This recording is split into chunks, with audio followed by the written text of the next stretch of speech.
मानक चंद, कमला देवी, राकेश, नीतू, ऋषभ और Ayushi Musharraf, B123, Sethi colony, Jaipur.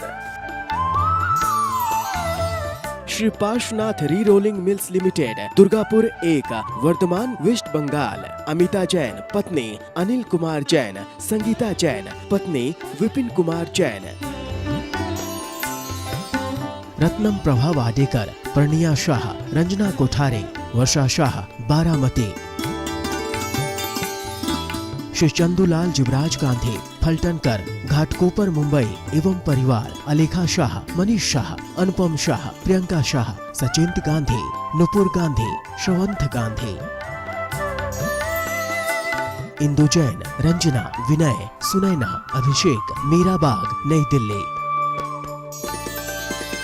Nemchand Jain, Shashi Jain, Nikhil Jain, Shalini Jain, शरणय Jain, Shantanu Jain, Nishu Jain, Shastri Nagar, Meerut, Uttar Pradesh.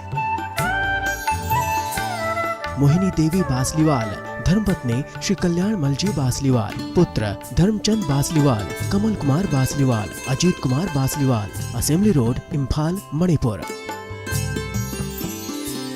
Shri Abhijeet, Mugdha, Abha, Ayushi, New Jersey. Doctor Tushar, doctor Ketki, Shri Jatin, doctor Kalpana आदि, धुले, महाराष्ट्र।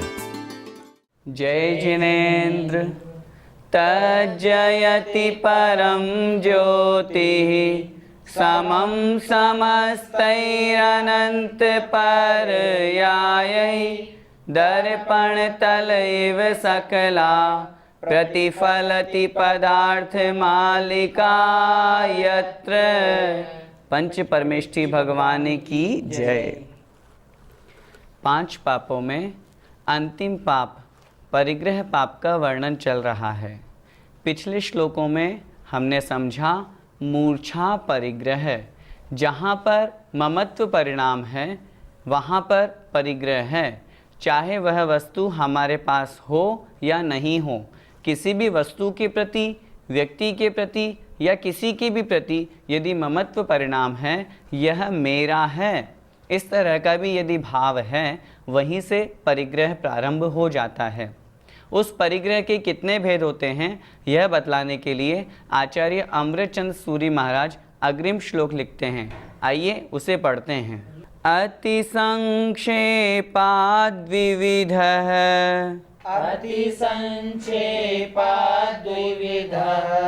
सभवेदाभ्यन्तरश्च बाह्यश्च, सभवेदाभ्यन्तरश्च बाह्यश्च, प्रथमश्चतुर्दशविधो, प्रथमश्चतुर्दशविधो, भवति द्विविधो द्वितीयस्तु, भवति द्विविधो द्वितीयस्तु, भवति द्विविधो द्वितीयस्तु, भवति द्विविधो द्वितीयस्तु।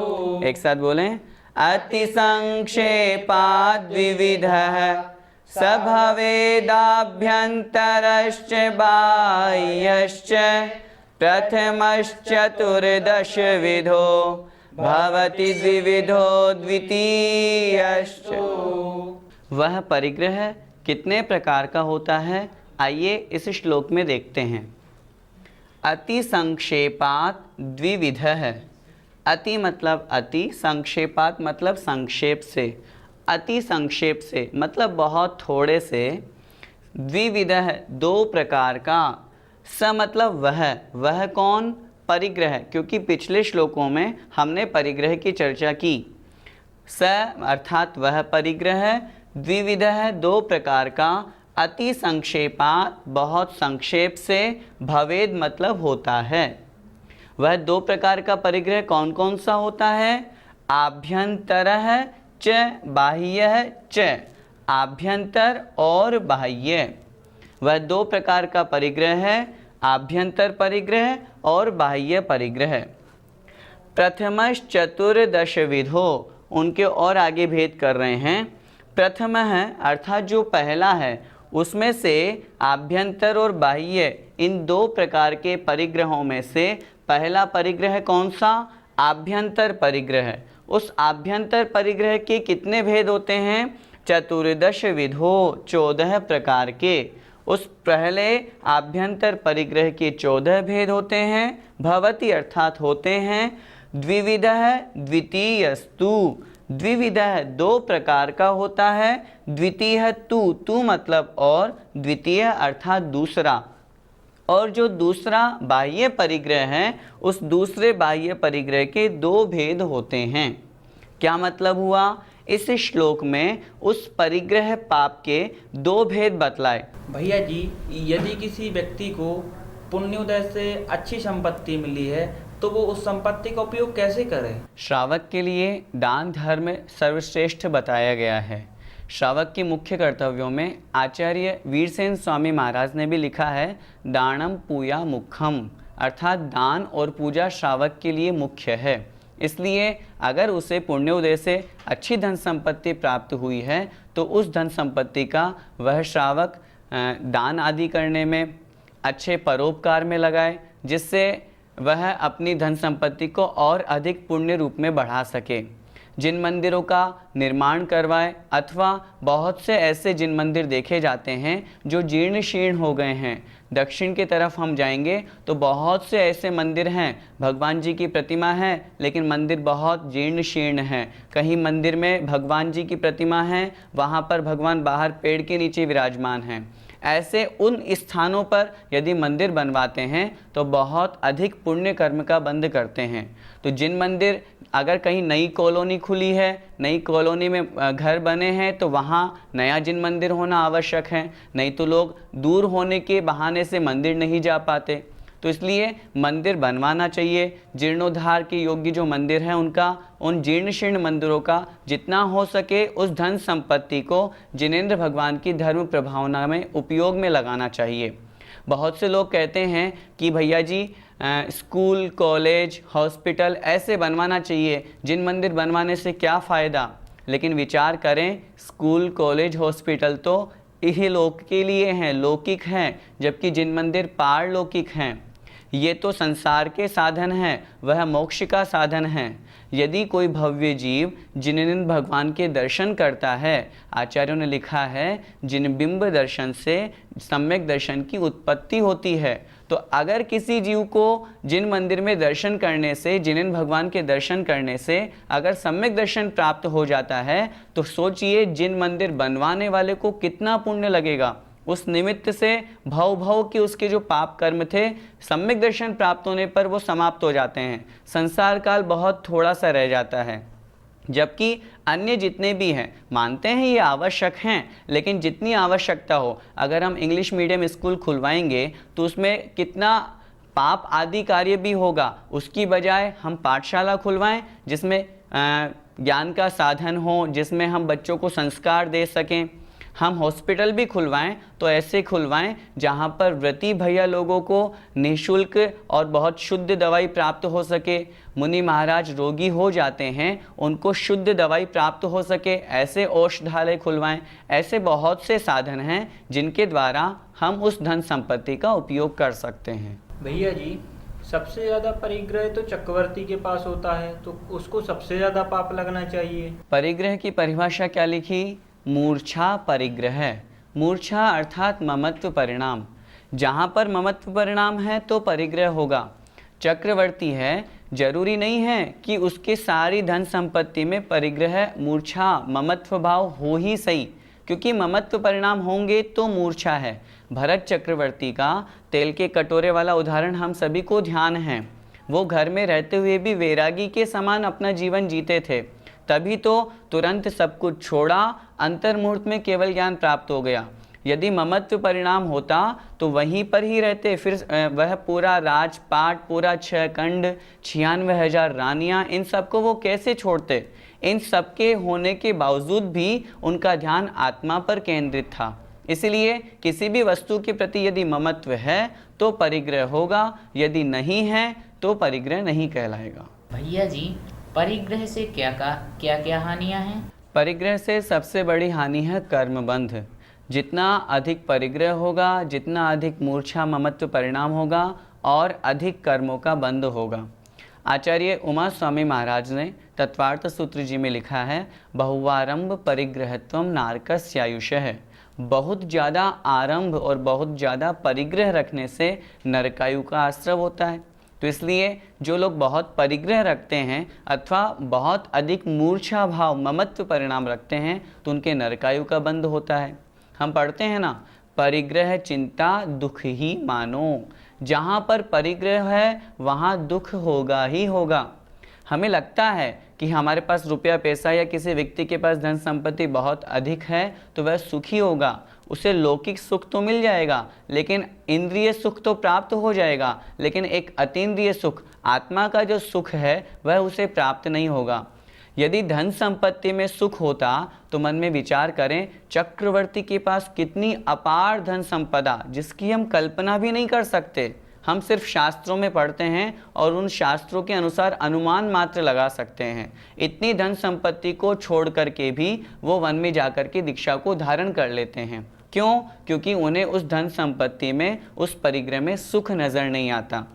इसलिए सबसे बड़ा जो परिग्रह से हानि है वो यही है कि जीव सुखी नहीं रह पाता। हमें लगता है कि किसी के पास रुपया पैसा है तो उसे सुख मिल रहा होगा, लेकिन वह सुख उसके लिए इंद्रिय सुख है, अतीन्द्रिय सुख उसे प्राप्त नहीं हो पाता। जिस तरह एलक जी महाराज होते हैं, सिर्फ एक लंगोट के कारण से 16वें स्वर्ग से ऊपर नहीं जा पाते। क्यों? क्योंकि उनके अभी परिग्रह है, एक लंगोट परिग्रह है। जब वो उतारेंगे तभी तो आगे बढ़ेंगे। परिग्रह से रहित जो दिगंबर मुनि महाराज होते हैं वो निश्चिंत होते हैं, सुखी रहते हैं, उन्हें किसी तरह का कोई दुख नहीं होता सांसारिक दुख की अपेक्षा से। क्यों? क्योंकि परिग्रह है तो 10 तरह की चिंताएं लगी रहेंगी, ये करना वो करना, यही इसी में हमारा पूरा समय निकल जाता है। इसलिए उस दुख से बचने के लिए हमें परिग्रह को सीमित करना चाहिए। कोशिश तो ये करें कि हम पूर्ण रूप से परिग्रह का त्याग करके मुनि अवस्था को धारण करें। यदि उसमें हमारी शक्ति नहीं है तो श्रावक के लिए जो परिग्रह परिमाण कहा गया है उसे अपने जीवन में धारण करना चाहिए। परिग्रह के मुख्य 2 भेद हमने पढ़े, आभ्यंतर परिग्रह और बाह्य परिग्रह। उसमें से आभ्यंतर परिग्रह के 14 भेद होते हैं। आइए उनकी चर्चा करते हैं। मिथ्यात्व वेद रागास् तथैव हास्यादयश्च षड्दोषाः चत्वारश्च कषायाश्च चतुर्दशाभ्यन्तरा ग्रंथा। 14 अंतरंग परिग्रह कौन कौन से होते हैं देखते हैं। मिथ्यात्व वेद रागास, मिथ्यात्व वेद रागाः, पहला मिथ्यात्व। फिर आगे लिखा वेद रागाः, वेद जो 3 प्रकार के वेद कहे गए हैं, स्त्री वेद, पुरुष वेद और नपुंसक वेद, इन वेदों के प्रति राग होना। 4 हो गए, पहला मिथ्यात्व और 3 वेद। तथैव और इसी प्रकार, हास्यादयश्च, हास्य आदयः च अर्थात और, हास्य अर्थात हास्य, आदय मतलब आदि, और हास्य आदि कितने? षड अर्थात 6, दोषाः अर्थात दोष, और हास्य आदि 6 दोष। आदि से क्या तात्पर्य लेना? रति, अरति, शोक, भय, जुगुप्सा। इस तरह ये 6 हास्य आदि और 3 वेद और 1 मिथ्यात्व, और साथ में चत्वारश्च कषायाश, चत्वारः च अर्थात और, चत्वारः 4, कषायाः अर्थात कषाएं, और 4 कषाएं। 4 कषाएं कौन कौन सी? क्रोध, मान, माया और लोभ। इस तरह ये 4 कषाएं। चतुर्दशाभ्यंतराः ग्रंथाः, इस तरह 14 आभ्यंतराः ग्रंथाः, ये 14 अर्थात 14 है। आभ्यंतराः अर्थात आभ्यंतर, ग्रंथा अर्थात परिग्रह होते हैं। इस प्रकार ये 14 परिग्रह होते हैं। भैया जी एक असाय परिग्रह कैसे? परिग्रह की परिभाषा, परिग्रह जिसने आत्मा को चारों ओर से जकड़ रखा हो उसे परिग्रह कहते हैं। ये जो मिथ्यात्व आदि 14 भेद कहे गए हैं, इन्होंने आत्मा को चारों ओर से जकड़ रखा है, बंध कर रखा है, इसलिए इन्हें आभ्यंतर परिग्रह कहते हैं। ये चूँकि दिखाई नहीं देते इसलिए इनका नाम आभ्यंतर है। यह तेरा है, यह मेरा है, ये सारा का सारा भाव परिग्रह है। इन्हीं ऐसे भाव होने पर ममत्व परिणाम जागृत होता है और वहीं परिग्रह होता है। दर्शन मोहनीय और चारित्र मोहनीय, इनके उदय से होने वाले आत्मा के परिणाम का नाम ही परिग्रह है। इसीलिए इन्हीं को दर्शन मोहनी के जो 3 प्रकृतियाँ उसको यहाँ मिथ्यात्व रूप में और शेष 25 को यहाँ शेष 13 के रूप में समाहित करके उन्हीं कषायों को यहाँ आभ्यंतर परिग्रह कहा गया है। भैया जी, क्या बाह्य परिग्रह के रहते हुए अंतरंग परिग्रह का त्याग किया जा सकता है? अंतरंग परिग्रह में एक भेद है मिथ्यात्व। मिथ्यात्व चौथे गुण स्थान में ही चला जाता है, तब सम्यक्त्व की प्राप्ति होती है।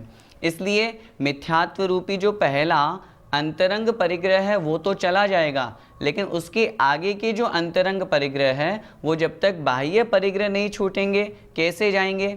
बहिरंग में हम वस्त्र धारण किए हुए हैं और हम ये सोचें कि हम निर्वस्त्र हैं, हम निष्परिग्रही हैं, कैसे हो सकता है। इसलिए मिथ्यात्व के अलावा शेष जो अंतरंग परिग्रह हैं वो बाह्य परिग्रह के छूटने पर ही छूटेंगे, उसके अलावा नहीं। आगे हम बाह्य परिग्रह की चर्चा करेंगे तब और अधिक अच्छे से समझेंगे। भैया जी, हमें अंतरंग परिग्रह से बचने के लिए क्या करना चाहिए? अंतरंग परिग्रह में सबसे पहला है मिथ्यात्व। हमें मिथ्यात्व से बचने के लिए सबसे पहले जो गृहीत मिथ्यात्व है उसे दूर करना चाहिए। कुगुरु, कुदेव और कुशास्त्र को जो हमने ग्रहण किया है अथवा उनकी मान्यता यदि बनाए हुए हैं, सच्चे देव शास्त्र गुरु के अलावा जो सही नहीं है उसकी यदि हम पूजा अर्चना करते हैं, स्तुति वंदना करते हैं, उनकी मान्यता रखते हैं, तो वह मिथ्यात्व कहलाता है। उस मिथ्यात्व से बच करके सम्यक्त्व को प्राप्त करना चाहिए, और जब सम्यक्त्व को धारण कर ले उसके पश्चात फिर व्रतों को धारण करना चाहिए। व्रतों को धारण करने से कषाएं कम होंगी और फिर और धीरे धीरे पहले एक देश व्रत को, अणुव्रतों को धारण करें, पंचम गुण स्थान को प्राप्त हो, फिर महाव्रतों को धारण करें, फिर 6वें 7वें गुण स्थान को प्राप्त हो। इस तरह व्रतों को धारण करने से उसकी स्थिति आगे आगे बढ़ती जाएगी, जिससे उसका अंतरंग परिग्रह रूप जो कषाएं हैं वो कम कम होती जाएंगी। वैसे तो अंतरंग परिग्रह की अपेक्षा चर्चा करें तो लोभ 10वें गुण स्थान तक हैं, तो 10वें गुण स्थानवर्ती मुनि महाराज भी पूर्ण रूप से अंतरंग परिग्रह के त्यागी नहीं हैं। 10वें गुण स्थान के अंत में अंतरंग परिग्रह पूरा समाप्त होगा, लेकिन फिर भी बहिरंग से उन्होंने परिग्रह का त्याग किया है। इस अपेक्षा से हम उन मुनि महाराज को निष्परिग्रही दिगंबर कहते हैं। लेकिन अंतरंग परिग्रह से बचने के लिए हमें सबसे पहले सम्यक्त्व को धारण करने का प्रयास करना चाहिए और फिर व्रतों को धारण करना चाहिए, जिससे कषाएं मंद हों, कम हों और हम अपने जीवन में व्रतों को धारण कर सकें। भैया जी, जो परिग्रह को अपना मानता है उसे क्या समझना चाहिए? आचार्य पूज्यपाद स्वामी महाराज ने ष्टोपदेश ग्रंथ में बहुत अच्छा श्लोक लिखा है। वपुर्ग्रहम धनम दारा पुत्रा मित्राणि शत्रवः सर्वथान्य स्वभावानि मूढ़ः स्वानि प्रपद्यते। वपुः अर्थात शरीर, ग्रहम अर्थात घर, दाराः अर्थात स्त्रियां अथवा पत्नियां, पुत्राः अर्थात पुत्र, मित्राणि अर्थात मित्र, शत्रवः अर्थात शत्रु। कहने का तात्पर्य सब, चाहे स्त्री हो, पुत्र हो, मकान, रुपया, पैसा, जमीन, जायदाद, इन सब को मूढ़ः स्वानि प्रपद्यते, जो कि कैसे स्वभाव वाली हैं, सर्वथा अन्य स्वभावानी। समझदार व्यक्ति, स्वाध्याय व्यक्ति इस बात को जानता है कि ये सब वस्तुएं मेरी नहीं हैं, लेकिन फिर भी यदि वो उन वस्तुओं को अपना मानता है तो मूढ़ है, अर्थात मूर्ख है, मिथ्या दृष्टि है। उसकी धारणा में अभी वो शरीर को आत्मा मान रहा है, आत्मा को शरीर मान रहा है, स्त्री को अपना मान रहा है, इस घर को अपना मान रहा है। उसे निश्चय का चिंतन करना चाहिए, विचार करना चाहिए। व्यवहारने से तो पत्नी है, व्यवहारने से तो घर है, लेकिन निश्चय से न पत्नी मेरी न घर मेरा, अरे और क्या कहें, यह शरीर भी हमारा अपना नहीं है, सिर्फ हमारी तो एकमात्र आत्मा ही है। तो इसलिए यदि किसी व्यक्ति की ये धारणा होती है कि ये रुपया पैसा मेरा है, तो उस व्यक्ति को इस बात का भी ध्यान रखना चाहिए कि यदि वो व्यवहार दृष्टि से सोच रहा है तब तो ठीक, लेकिन निश्चय दृष्टि से अंतरंग में अपनी धारणा तो यही बनानी चाहिए कि मेरा तो इस संसार में कुछ भी नहीं है। कितनी अच्छी गाथा लिखी, अहमिको खलु शुद्धो दंसण मयो सदा रुवी नवि अथि मज्ज किंचिवी अन्नम परमाणु मित्तम पी। अहमिको खलु शुद्धो, मैं खलु निश्चय से, इक्को एक हूँ, शुद्धो शुद्ध हूँ। अहमिको खलु शुद्धो दंसण मयो, हमेशा मैं कैसा हूँ, दर्शन ज्ञानमय हूँ। सदा रूवी, सदा अरूपी हूँ। कितनी अच्छी लाइनें लिखी, नवि अथि मज्ज किंचिवी, मेरा अन्नम परमाणु मित्तम्पि, अन्य परमाणु मात्र भी, बहुत सूक्ष्म वस्तु, परमाणु किसे कहा, ऐसी वस्तु, पुद्गल का ऐसा अविभागी प्रतिच्छेद जिसका दूसरा भाग नहीं किया जा सकता, जिसे हम और आप तो अपनी आंखों से देख भी नहीं सकते, ऐसा वह परमाणु भी मज्जनवी, मेरा नहीं है। इस तरह का चिंतन करेंगे तो हमारे जीवन में उस परिग्रह के प्रति राग भाव कम होगा। तो इसलिए यदि कोई इसके विपरीत मानता है, उसे अपना मानता है, तो फिर आचार्यों ने उसे मूढ़ अर्थात मूर्ख, मिथ्या दृष्टि कहा है। भैया जी, बहुत से लोगों को देखा है जिनके पास धन संपत्ति होती वो तो सुखी रहते हैं, लेकिन अभी आपने ही तो बताया कि जिसके पास परिग्रह रहता वो दुखी रहता, कैसे स्पष्ट करें? ऐसा नहीं है, हमें दिखाई देता है, हमें ऐसा लगता है कि उसके पास ज़्यादा परिग्रह है, इतनी सारी ज़मीन जायदाद, इतना शानदार बंगला, उसके पास 50 गाड़ियाँ, सारी की सारी सब परिग्रह हमें दिखाई देता है। हमें लगता है कि वो जीव सुखी होगा, लेकिन वास्तव में उसके मन से पूछो कि वह जीव सुखी है या दुखी है। हमें दिख रहा है कि वह सुखी है, क्यों? क्योंकि हमने उसका सिर्फ बाह्य वस्तु देखी है, उसका मन नहीं देखा। जिनका करोड़ों का, अरबों का बिजनेस होता है, बड़ी बड़ी फैक्ट्रियाँ होती है, उन लोगों को रात में नींद नहीं आती, दुखी रहते हैं, नींद की गोलियां खा करके सोते हैं तो भी नींद नहीं आती। ऐसी धन संपत्ति किस काम की? हमें लगता है, बहिरंग से देखने में हमें लगेगा कि यार देखो कितनी धन संपत्ति है, यह जीव तो सुखी होगा, लेकिन वास्तव में यदि सुख परिग्रह में होता तो फिर मुनि महाराज जो सब कुछ छोड़ करके नग्न दिगंबर अवस्था को प्राप्त हुए हैं, फिर सबसे ज़्यादा दुखी उन्हें होना चाहिए। उनके पास तो कुछ भी नहीं है, जबकि उल्टा होता है। उन मुनि महाराज को, आपने कभी किन्हीं मुनि महाराज को दुखी होते हुए दिखा? कभी ऐसा उनका चेहरा मुरझाया हुआ कि उनको बहुत दुख हो रहा हो कि मेरे पास कुछ भी नहीं है? कभी नहीं देखा। आचार्य श्री को देखो, मुनिश्री को देखो, हमेशा मुस्कुराते रहते हैं, मुस्कुरा करके आशीर्वाद देते हैं। इसका मतलब यह है कि उनको उस निष्परिग्रहिता में, उस परिग्रह को त्याग करने में बड़ा आनंद मिला है। छोटे से उदाहरण से अपन समझें, जहाँ देवगति के देवों का वर्णन किया, वहाँ अधिकता की अपेक्षा से वर्णन किया तत्वार्थ सूत्र में। स्थिति प्रभाव सुखद्युतिलेशा विशुद्धि इंद्रियावधि विषयतोधिका, अर्थात वो ऊपर ऊपर के देव स्थिति प्रभाव सुख द्युति और लेशा विशुद्धि और अवधि विशुद्धि की अपेक्षा से अधिक अधिक होते हैं। कहने का तात्पर्य ऊपर ऊपर जाएंगे तो सुख ज़्यादा होगा। जहाँ कमी की अपेक्षा से चर्चा करी, गति शरीर परिग्रहाभिमानतो हीनाः, अर्थात गति गमनागमन, शरीर परिग्रह और अभिमान की अपेक्षा से वो देव कम होते हैं। मैं जहाँ आपका ध्यान आकर्षित करना चाहता हूँ वो इतनी सी बात है कि ऊपर ऊपर जाएंगे तो परिग्रह कम होगा, ऊपर ऊपर जाएंगे तो सुख बढ़ेगा। भैया स्पष्ट सी बात है, जहाँ अधिक परिग्रह होगा वो दुखी होगा, जहाँ कम परिग्रह होगा वह जीव सुखी होगा, और जहाँ परिग्रह का पूर्ण त्याग हो जाएगा वह जीव अतीन्द्रिय सुख को प्राप्त करेगा। आप ट्रेन में यात्रा कर रहे हो, यदि आपके पास में 1 लाख रुपए कैश नगद हैं, मैं कह रहा हूँ आपको रात भर नींद नहीं आएगी, सोचते रहोगे, आप उसको तकिया बना करके अपनी गर्दन के नीचे रख लोगे, नींद नहीं आएगी, क्या पता कोई ले जाए तो।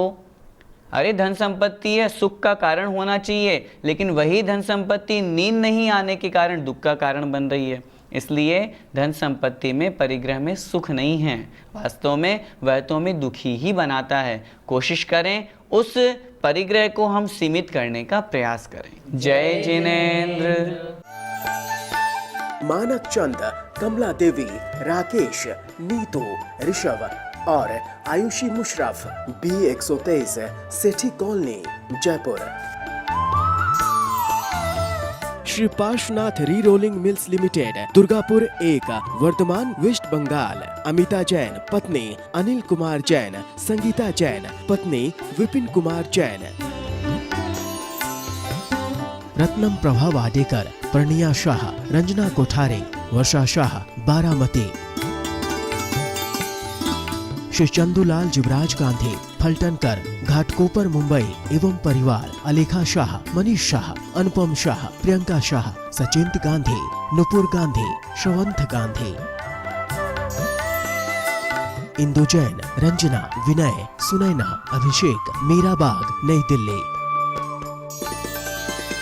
Nemchand Jain, Shashi Jain, Nikhil Jain, Shalini Jain, शरणय Jain, Shantanu Jain, Nishu Jain, Shastri Nagar Meerut Uttar Pradesh.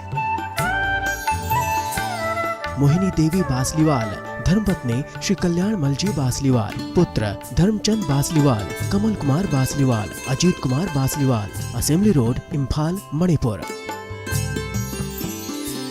Shri Abhijeet, Mugdha, Abha, Ayushi, New Jersey. Doctor Tushar, doctor Ketki, Shri Jatin, doctor Kalpana आदि, धुले, महाराष्ट्र।